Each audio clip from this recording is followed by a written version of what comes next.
Hello guitar students, this is a really short video on how to read tab or tablature. So first of all, tablature is a type of notation that's been used at least since the 1500s. You would see it on lute. There's even old keyboard tablature on harpsichords. But basically, tablature is something that instead of showing you what notes to play, basically shows you coordinates. So you will see, I apologize, I don't have a whiteboard behind me right now, but you can hopefully have your tab paper out in front of you. Any of the papers that I'm giving you that use tablature, you can kind of see this. It uses 6 lines instead of 5. Our standard staff uses 5 lines, tab uses 6, and you will usually, though not always, see the letters T-A-B written off to the left. Instead of a G clef, you'll see the word tab. These 6 lines represent the 6 strings of the guitar. And the lowest, geographically, line corresponds to your lowest sounding string. That's really important. It does not correspond to your lowest string to the ground. When you see the lowest line in tab, that is your low sounding E string.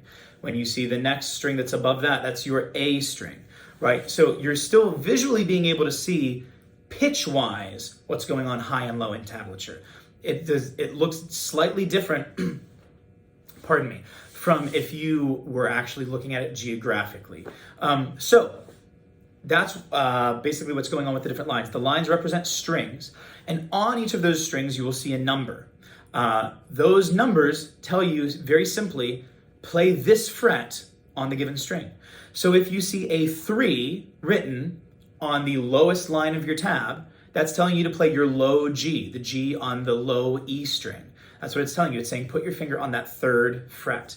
So it's always indicating frets. You can see a 0, and that would indicate that you're playing an open string.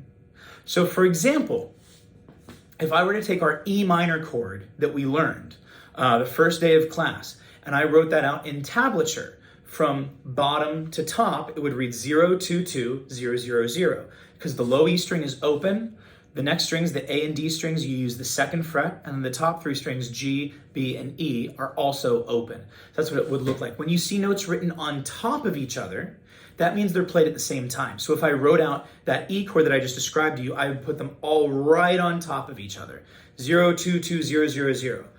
And then if I'm writing things left and right, I would read them in that order, left to right, just like you do your standard music notation, just like you read other books. Whatever is on the left, regardless of what string it's on, you read that first. What's the next thing you run into? Then the next thing, then the next thing, then the next thing, then the next thing. So this is a really cool means of communicating, but it has its limitations.